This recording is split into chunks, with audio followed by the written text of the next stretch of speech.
When I decided to present myself as a simple, poor, and somewhat naive mother, it wasn't out of mischief or a desire to deceive anyone for personal gain. It was a choice rooted in deep concern, love, and the instinct every parent carries, the instinct to protect their child. As my son prepared to take this important step in his life, joining his future with someone else's, I wanted to be certain that the family he was marrying into valued him for who he truly is, not for what he could offer or what they thought they could gain. Sometimes wealth, status, or even a confident appearance can create illusions about a person, and I wanted to strip away all those layers to see the heart beneath. By presenting myself as a poor and unassuming mother, I could observe how they treated someone who had nothing to offer them. Would they speak with kindness? Would they show respect? Would they welcome me with genuine warmth, or would they look down on me the moment they believed I lacked money or influence? People often reveal their true nature when they think no one important is watching, and I wanted to give them the chance to show exactly who they were. Another reason behind my act was to protect my son from potential heartbreak. If the family he was joining looked at life through the lens of materialism or social standing, that could one day become a source of conflict for him. I didn't want him stepping into a relationship where he would constantly be evaluated based on what he could provide instead of who he was. I wanted to ensure that his future in-laws embraced him wholeheartedly, not because he could elevate them, but because they genuinely cared for him as a person. Lastly, I wanted to understand the true intentions of my future daughter-in-law. Marriage is a joining of hearts, but also a merging of families. I hoped that by creating this simple image of myself, I could see whether her love for my son was grounded in sincerity. If she could treat me, someone she believed to be poor and unsophisticated, with respect and dignity, then I would feel reassured that her affection for him was genuine. In the end, my intention was simple: to uncover truth, protect my child, and ensure that the foundation of this new family connection was built on genuine kindness, not circumstance. From the very first moment I walked through their doorway, I could feel the atmosphere shift around me like a subtle change in temperature. First impressions tell you a lot about people, especially when they believe you are someone with little status or influence. As I entered, dressed simply and carrying myself with the humility of a modest mother, their expressions flickered, just for a second, but enough for me to notice. Their polite smiles were thin, polite only in the way someone behaves because they feel they must, not because they genuinely wanted to welcome me. Their tone, when they greeted me, was courteous on the surface, yet carried an unmistakable distance. It was the kind of tone people use when they want to avoid saying something rude, but don't feel compelled to show warmth either. Their words were simple, but lacking in sincere emotion. No one asked how my day was, how I had traveled, or whether I needed anything. Instead, their questions seemed mechanical, as if they were going through the motions of expected hospitality without actually meaning any of it. Body language often speaks louder than words, and theirs was unmistakable. The mother-in-law-to-be stood with her arms crossed loosely, chin slightly lifted, observing me as though inspecting a piece of furniture she wasn't sure fit in her living room. The father-in-law offered a handshake that was brief and without enthusiasm, his eyes drifting elsewhere even as his hand met mine. One of the siblings barely looked up from their phone, acknowledging my presence only with a quick nod, before returning to whatever seemed far more interesting than meeting the mother of their future sister-in-law's partner. What struck me most was the level of respect they offered, or rather the lack of it. They did not speak to me rudely, but there was a quiet condescension threaded through their interactions. They guided me to the least comfortable seat, offered me water but didn't bother asking if I preferred tea or something warm, and engaged in conversation that carefully avoided anything personal or meaningful. It felt as though I was being handled, not welcomed. In those initial moments, I realized that they were evaluating me, measuring me against their own expectations, deciding subconsciously just how much effort I was worth. And because they believed I was poor and naive, They assumed I wouldn't notice. But I did, and those first impressions told me far more about them than any formal introduction ever could. When we were all together in the living room, where conversations floated loosely and everyone was still on display, their manners were almost theatrical. Their smiles brightened just enough to seem polite, their voices softened, and their gestures became tidy little performances of hospitality. In front of my son and other guests, they spoke to me with gentle phrasing, slow nods, and the kind of surface-level courtesy you might offer a stranger at a bus stop. They appeared gracious, even mildly attentive, as if determined to maintain a reputation of being a well-mannered family. But I could sense the tension beneath the glaze, the slight stiffness in their shoulders, the way their eyes skimmed over me rather than truly meeting mine. The shift came when the room emptied, when my son stepped out to take a call, when the daughter-in-law's siblings drifted into the kitchen, when the polite stage lights dimmed. The moment we were left alone, their faces relaxed into their real expressions, unfiltered and uninterested. Their tone changed first, losing its earlier softness. Questions became shorter, tinged with impatience or indifference. Silence stretched longer, not the comfortable kind shared between people at ease with one another, but the tense, dismissive kind that tells you your presence has become a burden. The mother-in-law's voice took on an edge, not quite sharp, but undeniably cool. She would ask things like, "Are you comfortable?" but without waiting for the answer, already turning away as though my comfort was irrelevant. The father-in-law's politeness thinned into the sort of courtesy you give out of obligation. He checked his watch more often. He spoke to me only when necessary. He avoided eye contact in a way that felt deliberate, as if acknowledging me too much might tether him to a responsibility he didn't want. In public, they acted as though I were an honored guest. In private, I felt like an inconvenience. Even small gestures revealed the divide. When others were present, they rushed to offer me a seat at the table. When we were alone, they gestured vaguely toward a chair without looking up. When guests could overhear, they complimented me. When we were secluded, they corrected me, questioned my choices, and let their judgment leak through the cracks. It was in those hidden moments, brief, quiet, but telling, that their true feelings surfaced. Their polite facade melted away, leaving behind the unmistakable truth. Respect to them was conditional, not instinctive. Throughout my visit, there were several subtle but unmistakable moments that revealed their true character. Small interactions that spoke volumes about their values, their biases, and the way they judged people based on appearances. These were not dramatic outbursts or obvious insults. Rather, they were the quiet, unguarded behaviors that slip through when someone believes they are in the presence of a person who poses no social advantage. One of the earliest moments happened at the dining table. When the dishes were being served, the daughter-in-law's mother placed the nicest plates and choicest pieces of food in front of her guests of importance, while sliding a less appealing dish toward me without much thought. She did it casually, almost habitually. But the message was clear. Some people deserved special treatment, and some did not. She assumed I wouldn't notice, or perhaps that someone like me didn't need to be treated equally. Another moment came when the father-in-law spoke about their family's standards. He mentioned, in a tone dripping with implication, how they valued good backgrounds, proper upbringing, and people who know their place.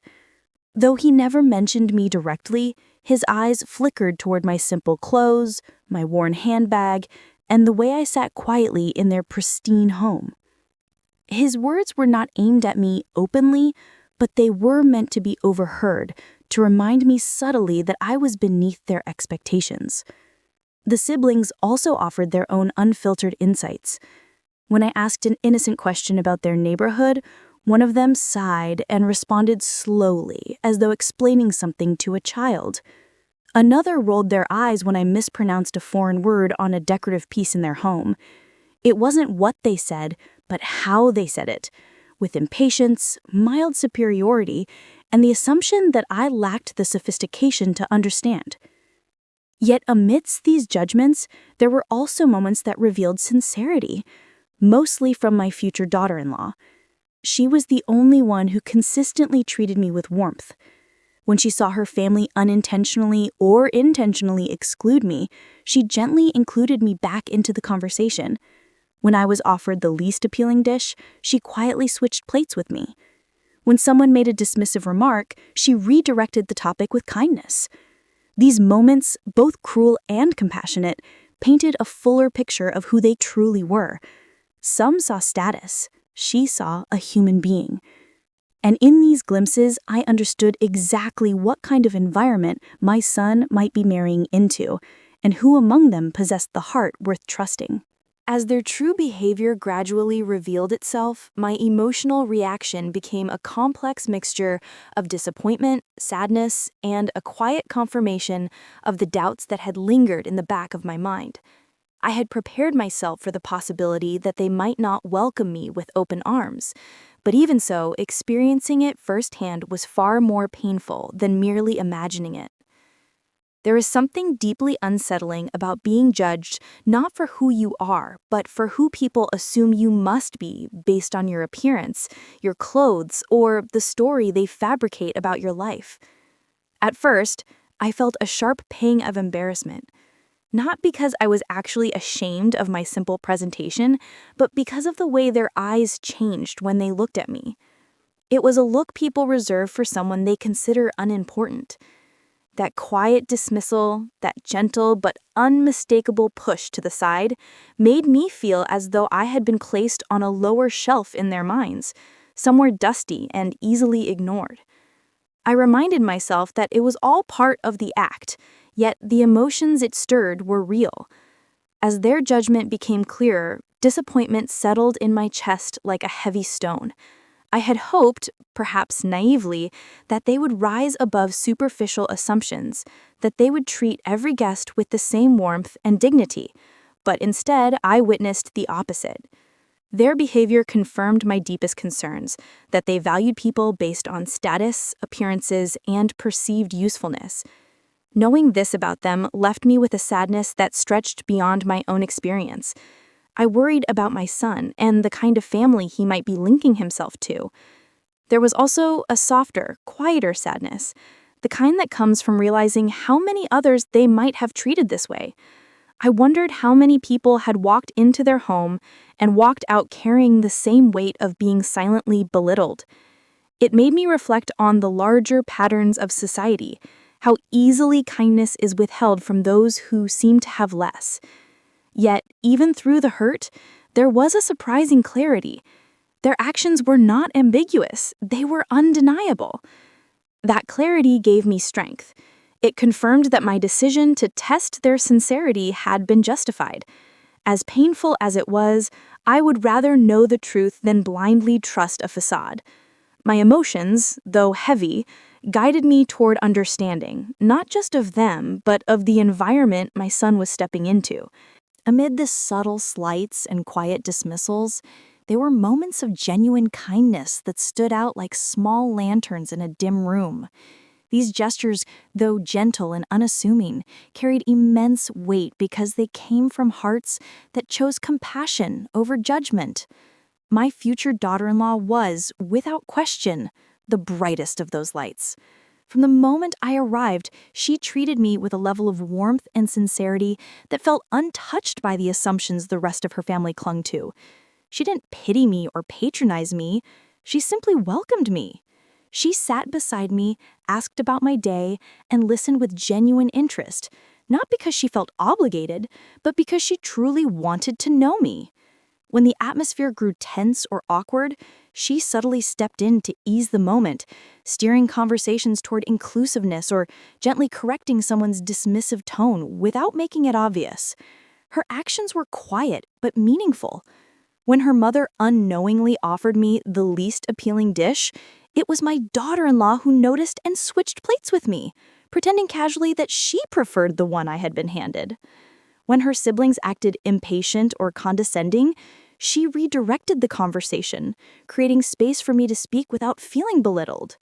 When her father made comments hinting at proper backgrounds, she changed the subject so gracefully that no one could accuse her of confrontation. Yet the discomfort in her eyes showed she didn't share those views. I also found an unexpected ally in one of the younger relatives, perhaps a niece or cousin, who seemed too young to have absorbed the family's prejudices. She approached me with curiosity rather than judgment, asking about my hobbies, my garden, and the kinds of books I enjoyed.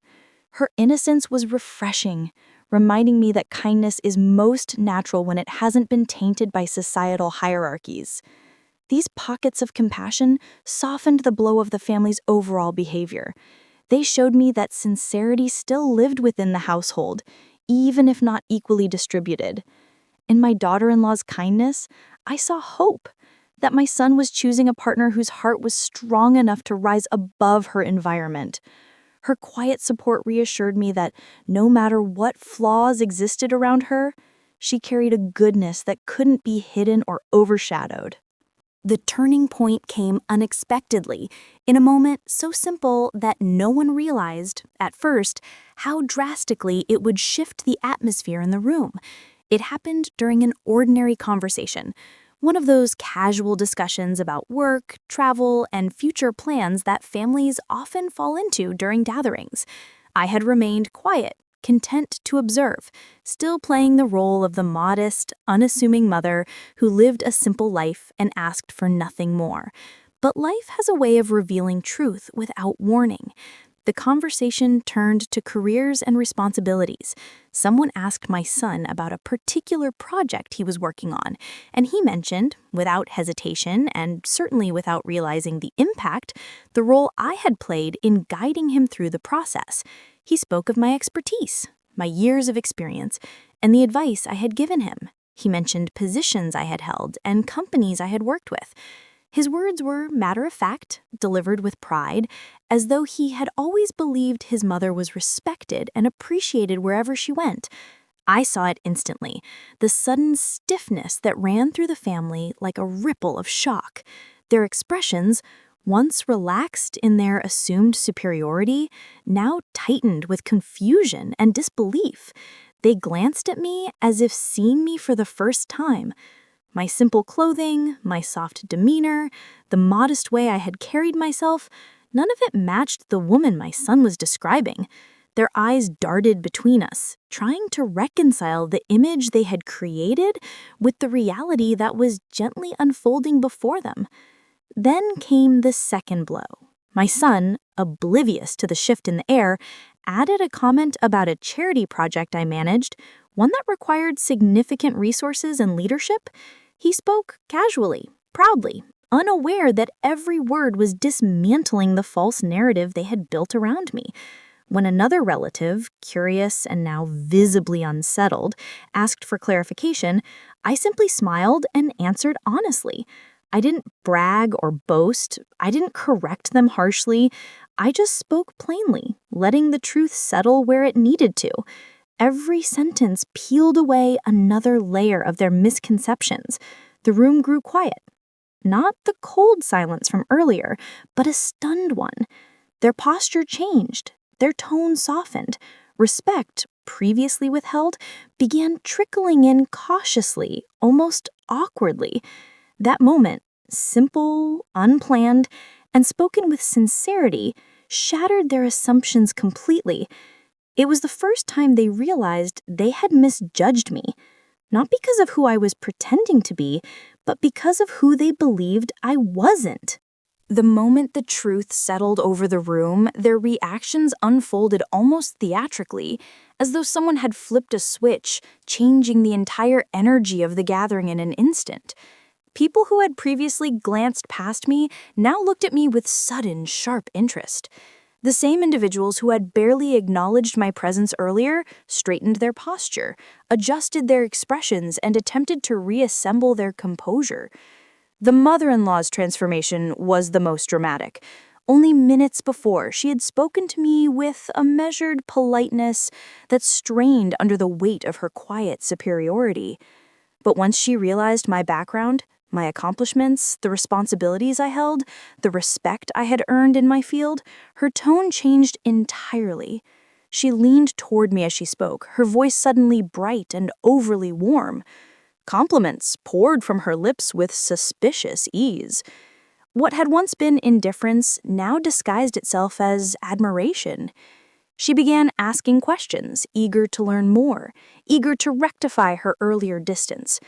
It was almost painful to watch how clumsily politeness tried to cover the exposed traces of her prejudice. The father-in-law, who had earlier checked his watch and looked past me during conversations, became surprisingly attentive. He nodded thoughtfully at everything I said, even when my words were simple. He asked for my opinion on matters he had previously dismissed me from entirely.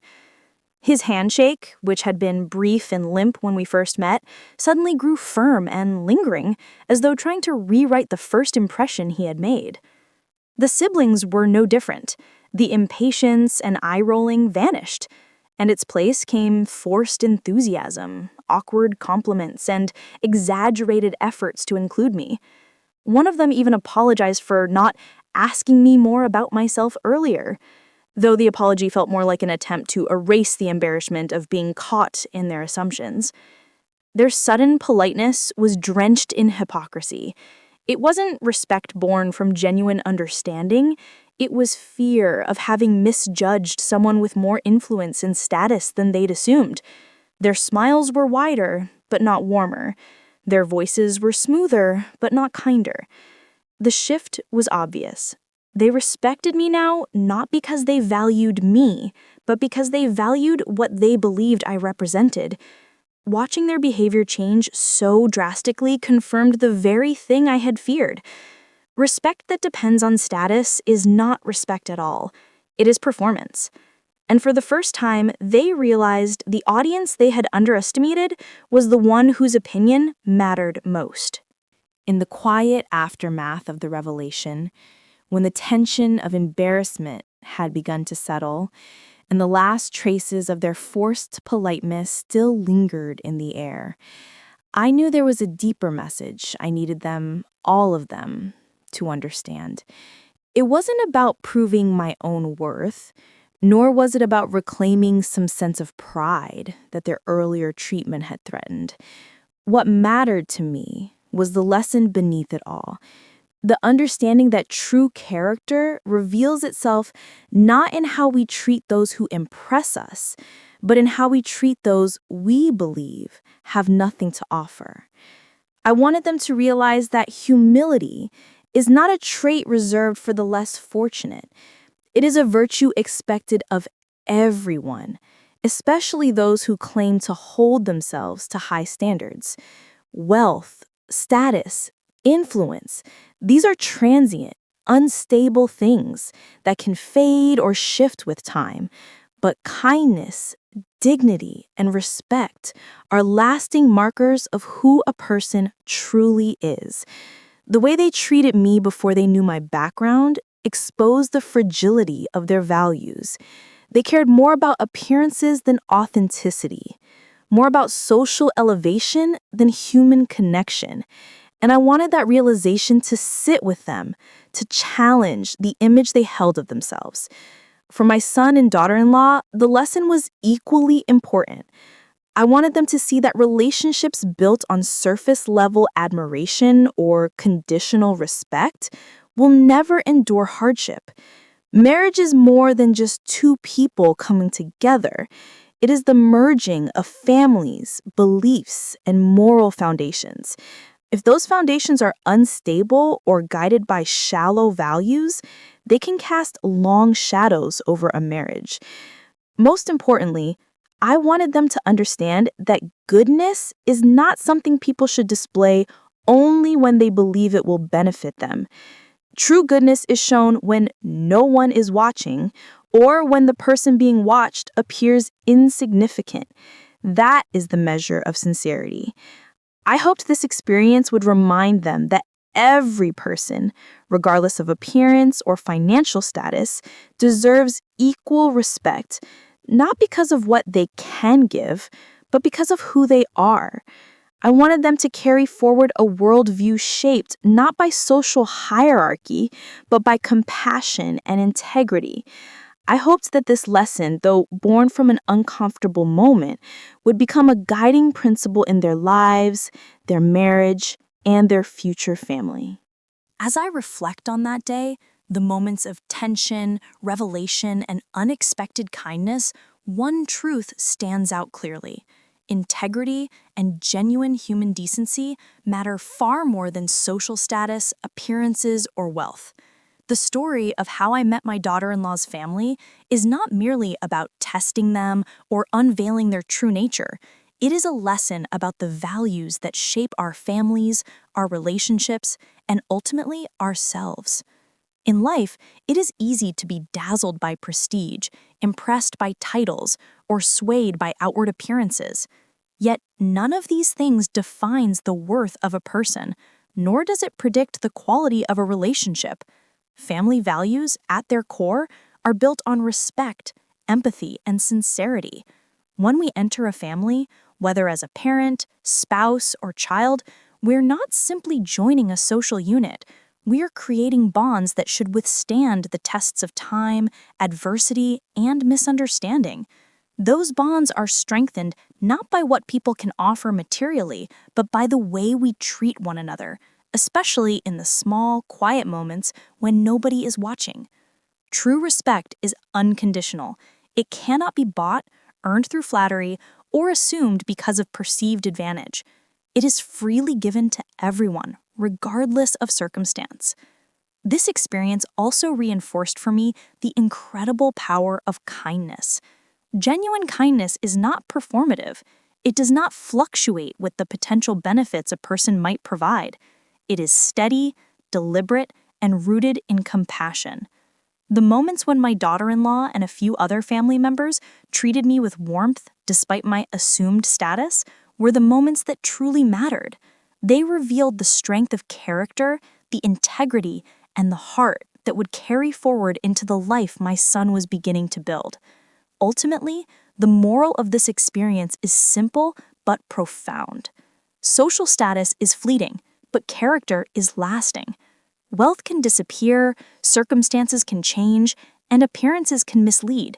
But the way we treat people, with respect, empathy, and humility, defines us.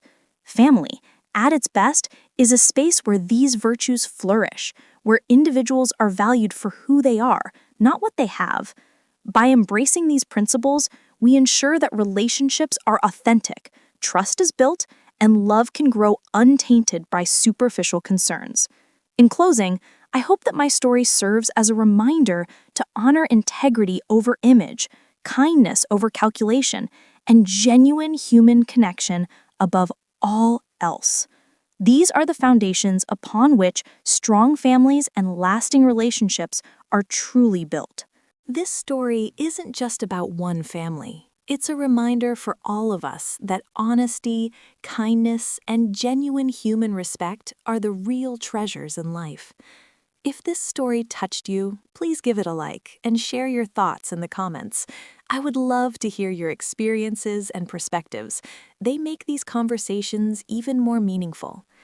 If you want to hear more stories that move the heart and make you reflect on life, don't forget to subscribe and click the bell icon to get updates, because stories like these remind us that true character and compassion are what really connect us as human beings.